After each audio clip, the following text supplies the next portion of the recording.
네, 오늘은 사도행전 1장 우리 1절에서 우리 11절까지의 말씀을 함께 읽었습니다. 사도행전에 대해서는 우리들이 너무나 다 잘 알고 계실 줄로 압니다. 복음을 받은 사도들이 그 복음을 들고 세상 가운데 나아가서 또 그들을 통해서 복음이 증거되어지고 또 교회가 세워지고 또 사람이 변화되어지고 또 이런 놀라운 하나님 나라가 확장되어지는 것들을 보여주는 책이 사도행전이지 않습니까? 이러한 복음의 확장을 보면서 사도행전이라는 책의 이름을 어떤 분들은 사도행전이라는 이름보다는 복음행전이라고 일컫는 게 더 어울리지 않겠나라고 이렇게 말씀을 하시는 분들 계시더라고요. 여러분, 이러한 사도행전은 누가 기록을 하였습니까? 오늘 본문 1절의 말씀을 보면 데오빌로님, 나는 첫 번째 책에서 예수께서 행하시고 가르치신 모든 일을 다루었습니다. 이렇게 기록하고 있습니다. 그럼 여기서 말씀하고 있는 첫 번째 책, 그럼 이 책이 어떠한 책일까요? 바로 누가복음을 일컫는 말씀이죠. 누가복음 1장 3절에 보면 그런데 존귀하신 데오빌로님, 나는 모든 것을 시초부터 정확하게 조사하여 보았으므로 가깝게 그것을 순서대로 써드리는 것이 좋겠다고 생각하였습니다. 그럼 이처럼 누가복음과 사도행전은 이 데오빌로라는 사람에게 쓰여지고 있는 저자가 같은 누가가 쓴 책이 바로 사도행전이죠. 그럼 누가는 누가복음을 통해서 무엇을 기록하였습니까? 바로 예수님께서 이 땅에 내려오셔서 사역하시고 또 그 활동의 정점이라고 할 수 있는 십자가에서 달려 죽으시고 또 죽으신 것으로 끝나는 것이 아니라 죽음에서 부활하시고 또 승천하신 그 모든 말씀들이 누가복음에 잘 기록이 되어 있습니다. 그런데 특별히 그 수많은 기록 중에서 예수님께서 하늘로 승천하시기 전에 제자들에게 남기신 말씀이 있었습니다. 그것이 바로 누가복음 24장 48절의 말씀이었는데 아주 짧은 말씀이었습니다. 너희는 이 일의 증인이다. 이 말씀이었어요. 너희는 이 일의 증인이다. 이 말씀을 주신 예수님께서 여러분 기대하고 원하시는 바가 있지 않았을까요? 무엇을 원하셨겠습니까? 바로 예수 그리스도의 이름이 더욱더 만방에 퍼져나가는 것. 그분의 일과 그분의 사역과 또한 예수 그리스도의 이름으로 약속하신 죄사함과 구원의 말씀, 그리고 그분이 참된 하나님이시며 메시아라는 이 놀라운 소식이 여러분 땅꽃 구석구석 그 세우신 증인들로 하여금 퍼져나가는 것을 하나님께서는 또 예수님께서는 바라셨던 거죠.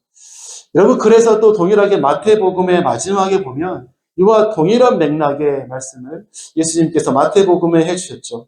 다 기억하실 것입니다. 너희는 가서 모든 민족을 제자로 삼아라. 모든 민족. 여러분, 예수님의 복음이 어디로요? 모든 민족으로 전파되어지고 확산되어지고 전진되어지는 것, 여러분 그것을 예수님은 바라고 원하고 기대했던 것이죠. 여러분, 바로 이러한 복음의 전진의 이야기, 복음이 확장되어져 가는 이야기, 바로 그 이야기가 우리 사도행전에 기록되어 있습니다. 우리는 사도행전을 보면서 바로 복음이 확장되어져 가는 그 놀라운 하나님의 기적의 역사들을 보게 될 것입니다. 그리고 이 예수님께서 승천하신 이후에 계속되어진 복음의 전진, 여러분 그 일이 우리와 무관하지 않겠죠. 이 복음의 전진, 복음의 확장은 초대교회 시대로만 끝나고 종결된 것이 아님을 우리는 늘 기억해야 합니다. 이 복음의 확장과 전진은 바로 하나님을 믿는 모든 사람들에게 주어진 하나의 사명이라는 것을 우리가 기억해야 할 거예요. 그래서 우리 모두가 바로 각자의 삶 속에서 각자의 복음의 행전을 여러분 오늘도 우리는 써가야 되는 존재라는 것을 우리가 꼭 기억해야 할 것입니다. 그래서 오늘은 오늘 본문의 말씀을 통해서 복음의 전진이라는 제목으로 함께 말씀을 생각해 보고자 합니다. 첫 번째로 복음의 전진은 바로 말씀을 통해서 이루어진다는 거죠. 오늘 본문 1절과 2절 말씀을 좀 한번 같이 읽어주시겠습니까? 자, 시작! 데오빌로니, 나는 첫 번째 책에서 예수께서 행하시고 가르치신 모든 것을 다루었습니다. 거기에서 나는 예수께서 활동을 시작하실 때로부터 그가 택하신 사도들에게 성령을 통하여 지시를 내리시고 하늘로 올라가신 날까지 하신 모든 일을 기록했습니다. 아멘. 여러분, 누가복음과 사도행전을 데오빌로라는 사람에게 보내고 있습니다. 여러분, 데오빌로라는 사람은 어떤 사람이었을까요? 개역 개정에도 또 이 세번역에도 동일하게 보여주고 있는 것이 있는데 바로 그를 부르는 호칭이 있었습니다. 그 호칭이 뭐라고 되어 있었습니까? 바로 각하라고 부르는 호칭이었습니다. 여러분, 이 각하라는 이 명칭은 일반적으로 로마의 고위층 관리를 일컫는 말이었어요. 누가는 바로 이 편지를 로마의 최정상의 관리에게 바로 그 예수님에 대한 이야기를, 복음에 대한 이야기를, 그리고 예수님의 생애에 대한 이야기를 전하고 있는 것입니다. 물론 그 당시에는요, 기독교는 불법적인 종교였죠. AD 313년에 콘스탄티누스 황제가 기독교를 공인하기 전까지 기독교는 불법적인 종교였습니다. 그렇게 여러분, 누가가 이렇게 로마의 고위층에게 이 누가복음과 또 사도행전을 보낸 것은 바로 이 기독교를 좀 더 알리고 기독교가 나쁜 것이 아니라 참된 진리의 종교이고 이것을 좀 제대로 알아달라라는 그런 변증을 위해서 이 누가가 이 편지를 보냈다라고 해석하시는 분도 계십니다. 근데 여러분, 중요한 것이 무엇입니까? 바로 로마를 향해서 복음이 흘러갔다는 거죠. 중요한 것은 바로 로마의 심장부를 향해서 예수 그리스도의 소식이 전해졌다는 것입니다. 여러분, 무엇을 통해서 그 생명의 복음이 그 로마의 심장부, 정치적인 종교 지도자와 같은 그런 각하라 불리는 데오빌로에게 전해졌습니까? 바로 누가가 기록한 편지를 통해서 전해졌던 것이죠. 여러분, 2절 말씀에 보면 바로 나와 있지 않습니까? 모든 일을 기록했습니다. 예수 그리스도에 대한 기록한 모든 그 내용들을 여러분, 누가가 편지로 보냈다는 것이죠. 여러분, 지금으로 말하면 누가복음과 사도행전을 이라는 이 하나님의 말씀이 바로 로마로 전해진 것입니다. 그렇게 예수 그리스도의 복음은 기록된 하나님의 말씀을 통해서 세상 속에서 확장되어지고 전진되어져 갔다는 것을 보여주는 것이죠.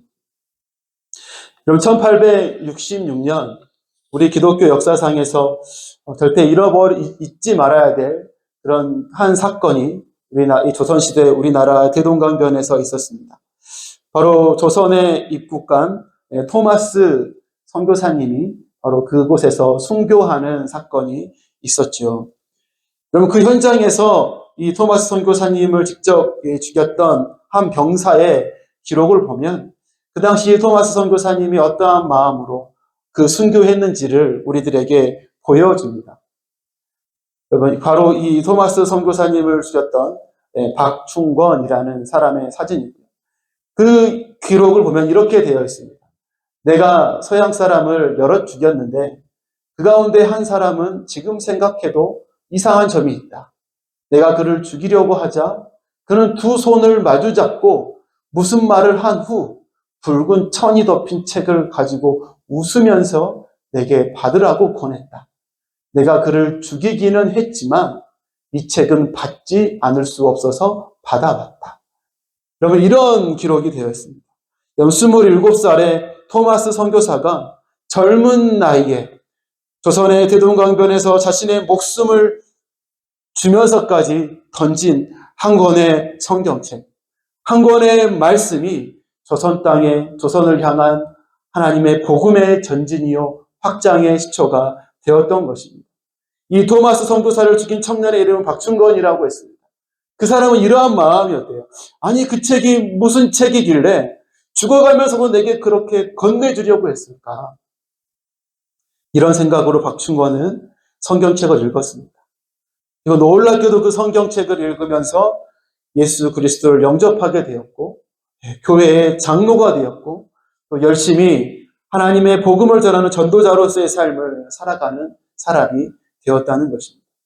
여러분, 무엇이 이렇게 박충건을 변화시켰습니까?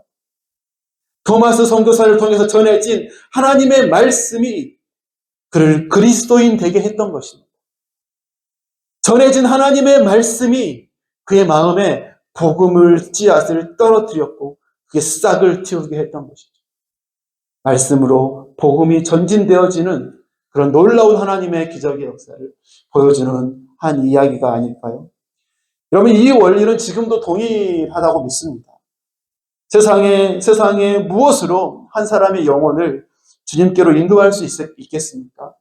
세상의 가치로 가득 찬 인간의 마음을 무엇으로 무너뜨리고 어떻게 한 영혼을 주님께로 인도할 수 있겠습니까? 그것은 오직 여호와 하나님의 말씀으로만 가능한 것임을 우리가 기억해야 할 것입니다. 여호와의 말씀에는 여러분 능력이 있습니다. 여호와의 말씀에는요 생명이 있습니다. 여호와의 말씀에는요 예수 그리스도로 가득 찬 그 말씀에는요 세상의 헛된 것과 우상들을 부서뜨릴 수 있는 힘이 있고 참된 진리가 무엇인지 깨닫게 하는 놀라운 기적의 능력이 말씀 속에 있는 줄로 믿습니다. 여러분, 그렇기에 말씀이 있는 곳에 여러분 소망이 있는 거예요. 말씀이 있는 곳에 변화가 있는 것입니다. 사랑하는 여러분, 우리는 끊임없이 이 말씀과 나를 살리고 변화시키는 말씀과 가까이 하면서 살아가야 될 줄로 믿습니다. 끊임없이 이 말씀을 내 마음에 심고 끊임없이 이 말씀을 이웃에게 전하는 삶을 살아가야 하는 거예요. 지치고 또 연약하고 또 위로가 필요한 사람들에게 우리가 어떻게 해야 되겠습니까? 여호와의 말씀을 전해야 하는 것입니다. 우리가 살리고 우리가 위로시키고 우리가 인도하는 삶이 아니라 하나님의 말씀이 살리고 하나님의 말씀이 인도하고 하나님이 말씀이 변화시키는 삶을 살아가도록 우리가 끊임없이 생명의 말씀을 증거하고 전해야 하는 것이죠. 여러분, 그 말씀이 흘러가고 선포된 그곳에 복음의 전진, 복음의 확장의 역사가 동일하게 지금도 일어나게 될 줄로 믿습니다.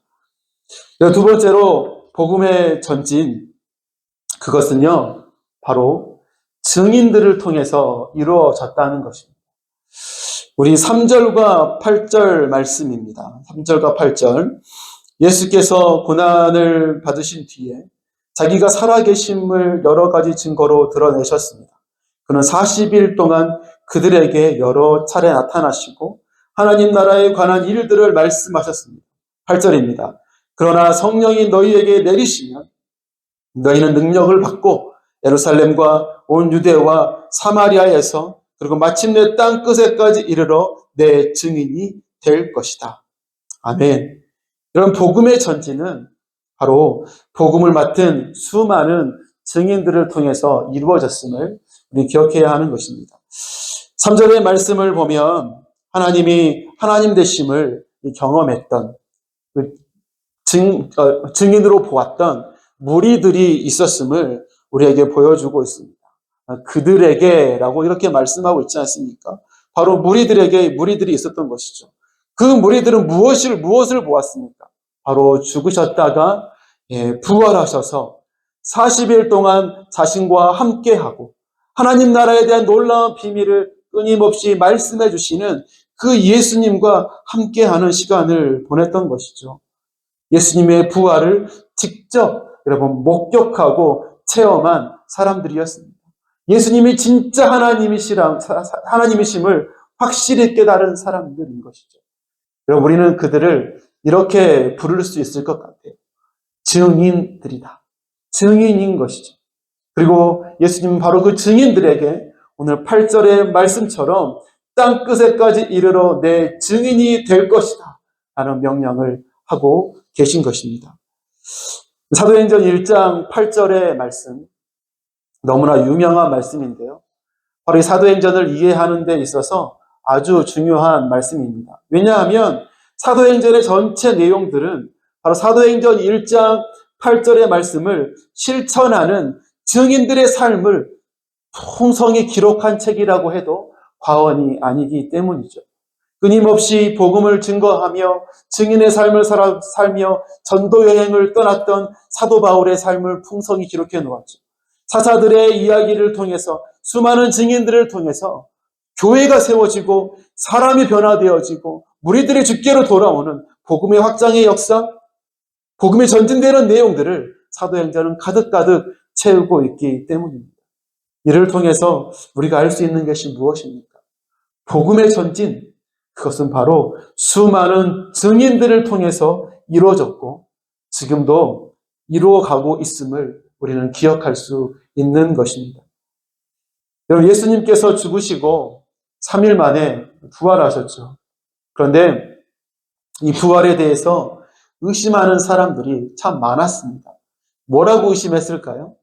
예수님의 부활을 보면서 아니야, 예수님이 죽으신 것이 아니라 너무 많이 맞고 힘들어서 잠시 기절했던 거야.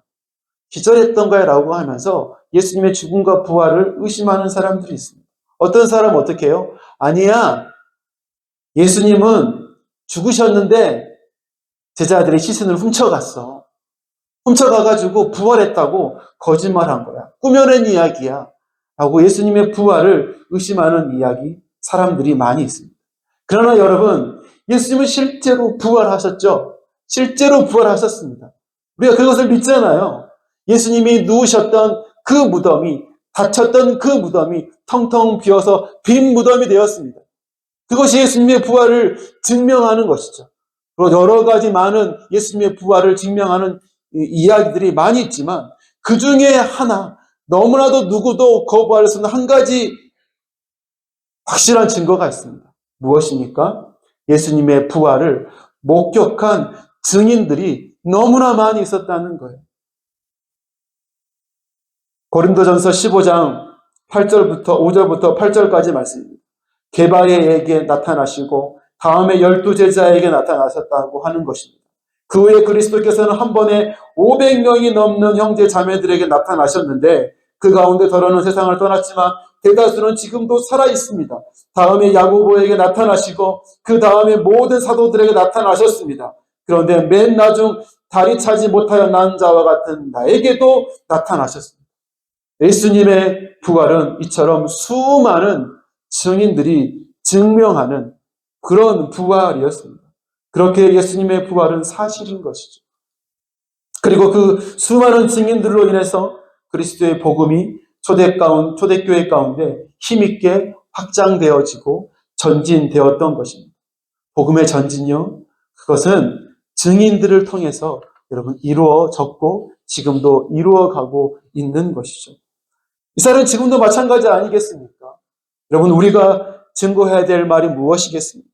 지금도 우리가 경험하고 만난 그 예수님에 대한, 하나님에 대한 그 이야기들을 우리는 증거하는 것입니다. 말씀 속에서 만난 하나님, 기도 가운데 응답하신 하나님, 나를 위로하셨던 하나님, 어려움 가운데 나를 건져내 주셨던 그 구원의 하나님을 우리는 증거하는 삶을 살아가야 하는 것이죠.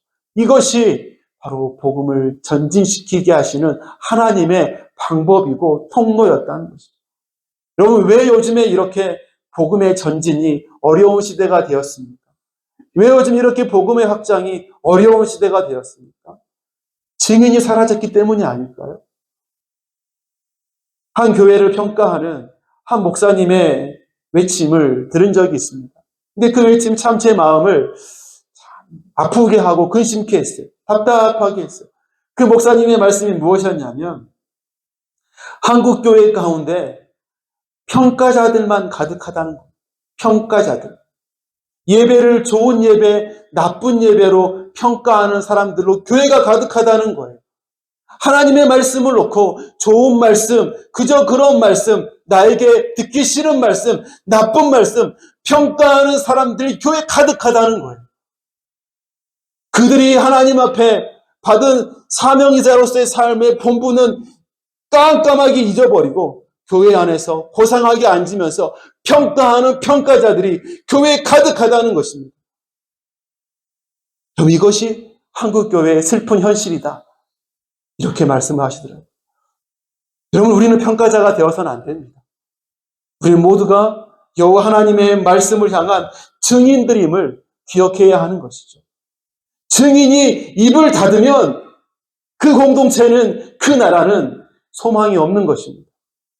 그러나 증인이 입을 열면 그 나라는 소망이 있는 것입니다. 희망이 있는 것입니다.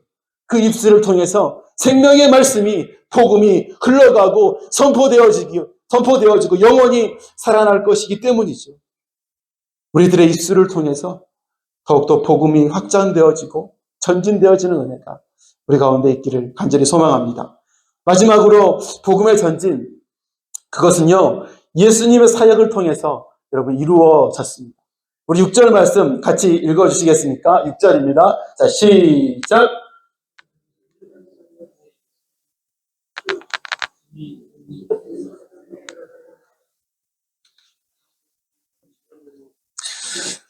네, 여러분 복음의 전진은 어떻게 이루어졌는가? 첫 번째로는 여호와의 말씀을 통해서 이루어졌다고 했죠. 두 번째로는 증인들을 통해서 이루어졌다고 했습니다. 그리고 이 세 번째, 첫 번째와 두 번째와 뗄 수 없는 아주 중요한 세 번째, 바로 예수님의 사역을 통해서 복음의 진전이 이루어졌다는 것을 우리는 기억해야 합니다. 오늘 본문 6절의 말씀을 보면서 사도들이 한자리에 모였다라고 이 이야기를 하고 있습니다. 여러분, 이때가 시기적으로 여러분 언제쯤이었을까요? 오늘 말씀 본문의 근거에서 시기를 딱 정해보면 예수님이 부활하신 지 약 40일이 지난 후, 그리고 예수님이 승천하시기 전 때 모여 있는 거죠. 여러분, 그런데 여러분, 이렇게 사도들이 한자리에 모여 있는 것이 여러분 당연한 것이었을까요? 너무나 당연하고 멀쩡하고 정상인 모습이었을까요? 그렇지 않았습니다. 여러분, 예수 그리스도께서 십자가에 못 박혀 달렸었을 때 제자들의 반응을 생각해 보십시오. 제자들이 어떻게 했습니까? 예수님께서 말씀하신 거 다 까먹고 자신의 예전의 삶으로 돌아가는 제자들은 많지 않았습니까? 흩어졌죠. 자신의 옛날 고향으로 돌아가 버린 제자들이 너무나 많았습니다. 근데 여러분, 어떻게 이 자리에 제자들이 지금 다 모여있냐 말이죠. 흩어진 제자들을 한 사람 한 사람 찾아가시면서 나타내 보이셨던 그 예수님의 사역과 열정으로 지금 제자들이 모여 있는 것입니다. 베드로와 함께 7명의 제자들이 바다에서 고기를 낚고 있었습니다. 여러분, 그때 예수님께서 그 배에 오르셨고 그들에게 나타나셨죠. 베드로야, 너 나 사랑하느냐? 네, 사랑합니다. 너가 사랑해? 진짜 사랑합니다. 내 양을 먹이고 내 양을 치고 내 양을 먹이라. 부끄러운 베드로에게 먼저 찾아가신 예수님의 사역하심. 그뿐만이 아니죠. 예수님이 도마가 없는 그 자리에 예수님이 혼자 나타나셨고, 도마는 나 눈으로 보지 못하고는 예수님의 부활을 믿지 못해 라고 한 그 자리에 예수님이 8일 만에 다시 나타나셨어요. 도마야, 왜 못 믿어? 야, 왜 못 믿어? 보지 못하고 믿는 게 더 복된 거야. 나 진짜 부활했다. 의심하는 도마를 변화시키신 예수님의 사역이 있었죠. 엠마오로 가던 두 제자에게 나타나신 예수님의 사역하심. 그들과 함께 떡을 떼시며 축사하시며 그들에게 나눠주신 그 예수님의 일을 통해서 그 2명의 제자들이 깨닫게 된 거죠. 예수님 아니야? 여러분, 그렇게 예수님은 제자들을 찾아가시고 다시 불러 모으셨던 것입니다. 이러한 예수님의 사역, 예수님의 열심이 있었죠. 그리고 그들에게 예수님이 명령하신 것입니다. 가서 복음을 증거하라고, 증인이 되어라고 명령하신 것이죠. 복음의 전진, 그것은 바로 예수 그리스도의 사역을 통해서 여러분 이루어졌던 것이죠. 근데 여러분, 옛날 이야기가 아닙니다. 지금도 예수님은 우리 가운데 성령님을 통해서 지금도 끊임없이 복음을 전진하기 위해서 그 일에 함께 하시며 역사하고 계시다는 사실을 우리가 기억해야 하는 것입니다. 하나님의 말씀을 우리가 선포하고 전달되어질 때, 증인의 입술에서 그리스도의 복음이 선포되어질 때에 듣는 자들의 마음을 변화시키시고 선포된 말씀이 듣는 한 사람들에게 유효한 말씀이 되어서 그 마음을 변화시키게 하시는 거, 누가 하시는 거예요? 성령님께서 하시는 것입니다. 지금도 성령님은 그렇게 우리 가운데 복음의 전진을 위해서 사역하고 계신 것입니다. 성령님의 역사할 때 말씀을 통해 사람이 변화되어지는 것입니다. 성령님이 역사할 때 증인의 목소리를 듣는 사람이 변화되어지는 것입니다. 복음의 전진, 그것은 예수님 그리스도와 성령님의 사역이심을 우리는 기억해야 하는 것입니다. 여러분 8절의 말씀 한번 같이 크게 읽어보겠습니다. 시작! 그러나 성령이 너희에게 내리시면 너희는 능력을 받고 예루살렘과 온 유대와 사마리아에서 그리고 마침내 땅 끝에까지 이르러 내 증인이 될 것이다. 아멘. 복음의 전진을 살아가는 증인의 삶이 무엇인지 너무나 잘 보여주고 있지 않습니까? 자신의 결단만으로, 자신의 의지만으로 증인의 삶을 살아갈 수 있는 게 아닙니다. 증인의 삶은 성령의 능력으로 감당하는 것임을 우리는 기억해야 될 줄로 믿습니다. 성령께서 공급해 주시는 힘, 성령께서 공급해 주신 능력으로 성령님과 함께 감당할 때 그것 가운데 참된 복음의 역사, 생명의 역사, 회심의 역사가 나타나게 되는 것입니다. 말씀을 맺겠습니다. 오늘은 복음의 전진이라는 제목으로 말씀을 나눴습니다. 복음의 전진은 말씀을 통해서 이루어지고 증인들을 통해서 이루어진다고 했습니다. 그리고 마지막으로 예수님의 사역을 통해서 이루어진다고 했습니다. 우리들의 삶이 언제나 성령님을 의지하고 여호와의 말씀을 증거하는 증인의 삶을 살아가므로 우리를 통해서 복음이 힘차게 전진되어지는 은혜가 우리 가운데 있기를 간절히 소망합니다.